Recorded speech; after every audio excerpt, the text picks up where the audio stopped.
Hello bestie. आज की बातचीत शुरू करने से पहले मैं तुमसे कुछ सवाल पूछना चाहती हूँ। तुम अपने जीवन में कितना समय अपनी पढ़ाई या आमदनी के लिए किए जाने वाले कामों में लगाती हो? क्या घरेलू काम और पारिवारिक जिम्मेदारियां तुम्हें ये करने से रोकती हैं? अगर मुमकिन हो तो क्या तुम इन आमदनी के लिए किए जाने वाले कामों को ज्यादा वक्त देना चाहोगी? जब हम अपनी बेस्टी के साथ अपने सारे सुख दुख बांटते ही हैं, तो क्यों ना इन सवालों के बारे में भी उनसे बात करी जाए। और अब तो हम तुम दोस्त बन गए हैं, है ना बेस्टी? आज की हमारी चर्चा है दो दोस्तों, प्रिया और नेहा के साथ। उनकी शिक्षा, उम्मीदों, रोजगार के मौकों और इनसे जुड़े निर्णय लेने की आज़ादी को लेकर।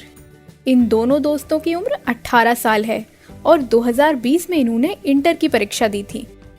कोरोना काल में होने वाली बाकी मुलाकातों की तरह ये बातचीत भी फोन के जरिए हुई। साउंड में थोड़ी गड़बड़ी हो सकती है, उसके लिए माफ करना बेस्टी। तो शुरू करें। तो तुम दोनों दोस्त कैसे बने? जब मैं इंटर में एडमिशन करवाने के लिए गई तब दोस्त बने। दोनों साथ में पढ़ते थे? हाँ जी, दोनों साथ में ही क्लास करने के लिए जाते थे। और जब ये टेस्ट हुआ, जब हो रही थी, तब दोनों एक साथ ही बैठ के दे रहे थे। इंटर तक की पढ़ाई और वहीं हुई दोस्ती। उदया अध्ययन में हमने पाया कि स्कूल में पढ़ रहे छात्र छात्राओं में आगे पढ़ने की इच्छा होती है, और दिलचस्प बात तो ये है कि उनकी ये इच्छा उम्र के साथ बढ़ती भी है। मगर बात की जाए रोजगार या करियर की, तो वहाँ का दृश्य कुछ अलग है।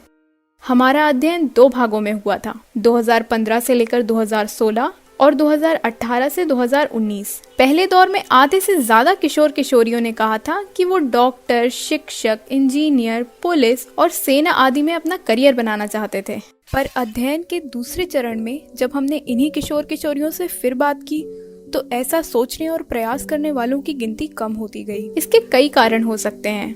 गरीब की वजह से, पैसा के वजह से, या आजादी के वजह से।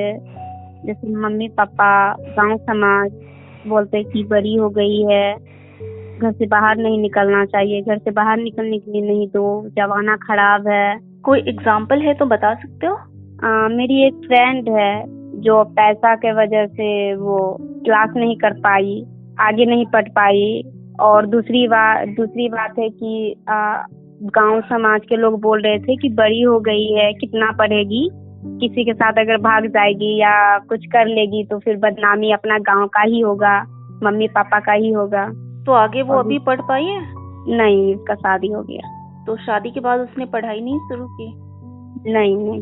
अगर पति अगर सहमति है पढ़ने से, पढ़ाने से, तो सास ससुर, ससुराल वाला, गांव समाज ये नहीं मानते। अगर परिवार अगर एकजुट कर हाँ नहीं पढ़ाना, मेरा पुतो मैं जानूंगी, आप लोग से क्या है, तो वो पढ़ सकती है, पढ़ पाएगी, आगे कुछ बढ़ पाएगी अगर वैसा हो तो, या मम्मी पापा हो या फिर ससुराल वाले। और ऐसे कितने लोग होते हैं जो पढ़ाते हैं अपनी बहू को? बहुत कम। आकांक्षाओं और वास्तविकताओं के बीच अंतर लड़कियों और खासकर विवाहित लड़कियों के लिए अधिक है।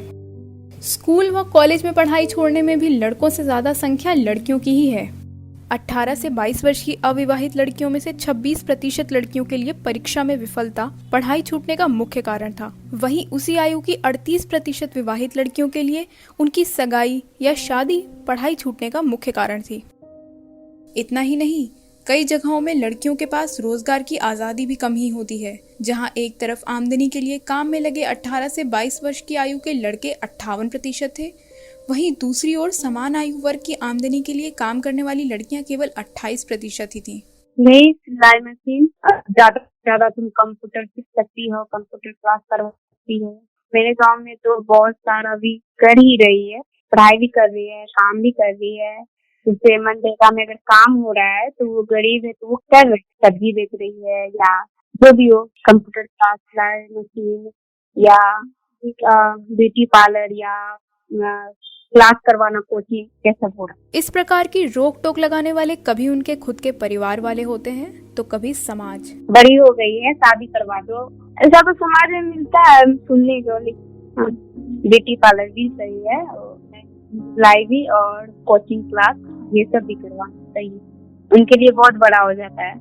कोरोना काल में स्कूल कॉलेज बंद कर दिए जाने का सीधा प्रभाव पढ़ाई पर ही नहीं बल्कि छात्र छात्राओं के भविष्य व महत्वाकांक्षाओं पर भी पड़ा। परीक्षा में नंबर तो कम आए ही और साथ ही आई बेचैनी कि आखिर आगे क्या होगा, कैसे होगा। नहीं, ना के ही बराबर मेरा पढ़ाई हुआ। मेरे फ्रेंड लोग का भी वही हाल हुआ था कि दे दीजिए, तो वो उसी से खुद से पढ़ाई किए। रिजल्ट भी अच्छा नहीं आया, नंबर भी कम आए, थर्ड लाए। तरह तरह की मुश्किल परिस्थितियों और परेशानियों के बावजूद भी किशोर किशोरियों में काम करने की इच्छा है। लड़कियां अक्सर अपने आसपास की औरतों और उनके हालातों को देखकर चाहती हैं कि वे आर्थिक तौर पर आत्मनिर्भर और आज़ाद हो पाएं। इसीलिए शिक्षा व रोजगार उनके जीवन का एक महत्वपूर्ण हिस्सा बनता जा रहा है। नौकरी कोई तो पैसे के लिए करते हैं, कोई जैसे घर में बोरिंग है। हम लोग की मम्मी कैसे घर चलाती है वो हम लोग अपने आँख से देख रहे हैं, सोच रहे, समझ रहे हैं। तो मेरे लिए तो शायद बहुत मायने कि पैसा, हम इतने बड़े हो गए हैं कि हम तक खुद अब अपना पैर पे खड़ा होना चाहिए। मम्मी पापा पढ़ा लिखा के इतना बड़ा कर दिए हैं, मेहनत करके, तो कुछ तो बनना जरूर है। शादी लगाएगा तो फिर हस्बैंड नहीं देगा पैसा, तो अपना तो पैसा कर सकते हैं, हाँ काम कर सकते हैं। पहले मम्मी पापा के जमाने में मम्मी पापा लोग नहीं देते, हाँ घर बाहर नहीं देते। अब खुला हम लोग घूम रहे हैं, चल रहे हैं, खाने पी रहे, बोल रहे, पढ़ रहे, लिख रहे, ऐसा नहीं था। तो चलो बेस्टी, हमने तो कर ली अपनी शिक्षा और रोजगार से जुड़ी आकांक्षाओं पर चर्चा। अब क्यों ना तुम और तुम्हारी बेस्टी इस बातचीत को आगे ले जाओ। देखो, क्या तुम दे सकते हो एक दूसरे को कोई महत्वपूर्ण सूचना या सुझाव। अपने सपनों के बारे में खुलकर बात कर पाना और दूसरों के सपनों और क्षमताओं में विश्वास रखना, यही तो है सच्चे बेस्टीज की निशानी। तो चलो फिर मिलेंगे यारों दोस्तों की चर्चा के लिए, मैं और मेरी बेस्टी के साथ। बाय। ये पॉडकास्ट उद्या अध्ययन के आधार पर चंबल मीडिया प्रोडक्शन के तहत बनाई गई है। इसकी स्क्रिप्ट निकिता और एडिट लक्ष्मी शर्मा और मेघा ने की है। इस पॉडकास्ट के लिए आवाज फायजा हाशमी और ग्राफिक्स ज्योत्सना द्वारा बनाई गई है।